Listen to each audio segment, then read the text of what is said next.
अस्सलाम वालेकुम दोस्तों, तुसीं देख रहे हो हसीन पंजाब टीवी ते मैं तेरा मेज़बान अमीर हमजा। दोस्तों, सब तो पहले अपने चैनल हसीन पंजाब टीवी करो सब्सक्राइब ते नाल लगे बेल दा बटन दबाओ ताकि साडी हर नई आने वाली अच्छी और बेहतरीन वीडियो साडे वीरां तक आसानी नाल पहुँच सके और तुसीं वीडियो देखो सब तो पहले।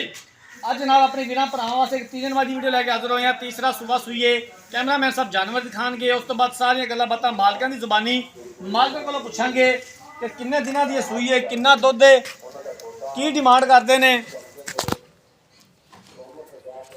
छोटी जी सफेद फुली है मत्थे उत्ते, लम्मी बुथी है, कालियां अखां, थन माशाल्लाह पूरा मुठ मुठ दा, बारीक चमड़ी दी मझ है जनाब। हवाना माशाल्लाह बड़ा खूबसूरत है। आरिफवाला इस जानवर की लोकेशन है, तहसील आरिफवाला, ज़िला पाकपतन। अपने वीरां वास्ते मेहनत करी दी है, कोशिश करी दी है कि अच्छे तो अच्छा जानवर दिखा सकीए। बाकी लेने देने मुकद्दर ने।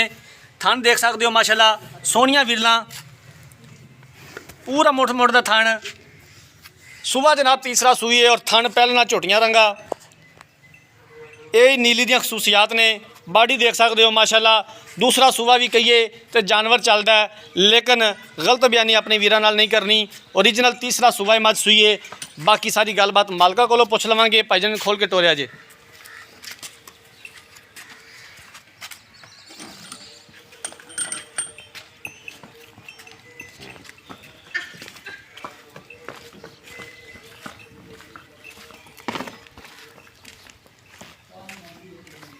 अपने वीरां वास्ते मेहनत करी दी है, कोशिश करी दी है कि अच्छे तो अच्छा जानवर दिखा सकीए।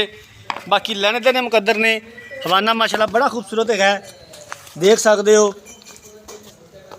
दुध वाला जानवर है, बारीक चमड़ी की मझ है जनाब। और तुहानू पता है कि बारीक जानवर ही दुध करते हैं, मोटे चंब दुध नहीं करते।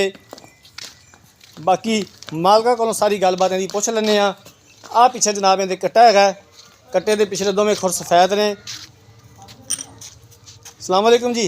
वालेकुम सलाम। भजन की हाल है? ठीक ठाक भी ऐसे ठीक है जी जी। मझ अपनी कैमरे की नज़र है, किनवा सुबह सूई है तो कदों सूई है? उस्ताद जी मझ तो दूजन हैगी। अच्छा अच्छा ठीक है। मझ बहुत चंगी हैगी, बरीक चमड़ी दी हैगी जी। चेक करो चमड़ी बिल्कुल बरीक है, नज़र आ रही है। ठीक हो गया।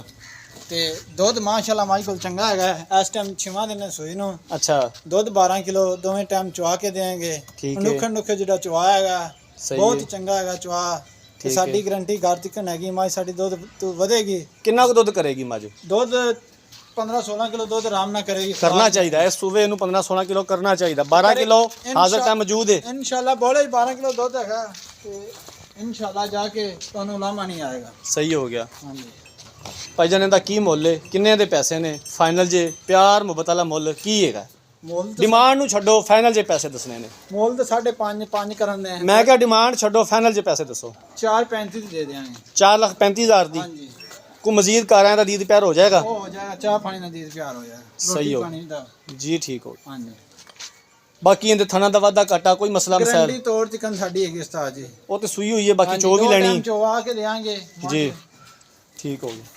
लो जी, मालकां दी गल्लां बातां तुसीं सुन लईआं ने। पुछल चेक करो, एन बरीक हैगा जानवर फुल बरीक है, नज़र आ रहा है। ठीक है। तो जनाब मालकां दी गल्लां बातां सुन लईआं ने। तीसरा सूबा सूई है, अज 6वां दिन है मझ सूई नूं। पिछे कट्टा है, हाज़र टाइम 12 किलो दुध मौजूद है। मालकां दा कहना है कि 15 तो 16 किलो साड़ी मझ दुध करेगी और करना भी चाहिए। इस सूबे इन्ना दुध करना चाहिए मझ नूं। चुआ बहुत आला लगा है उस्ताद जी। 4,35,000 रुपया डिमांड की। हाँ जी। हाँ जी। 4,35,000 रुपया मालका ने डिमांड की है। दीद प्यार हो जाएगा और असीं इंशाअल्लाह ताला करवावांगे जितों तक हो सके। अगर किसी वीर भरा ने जानवर खरीदना है, राब्ता नंबर 0312 612 2054 0312 612 2054 इस नंबर पर व्हाट्सअप बनी है। अगर साड़ी अज वाली वीडियो पसंद आए, वीडियो को लाइक तो शेयर जरूर करना है। जिंदगी रही तो मिलांगे एक नई वीडियो के नाल। अपने मेज़बान अमीर हमजा ने दो इजाज़त। अल्लाह हाफिज़।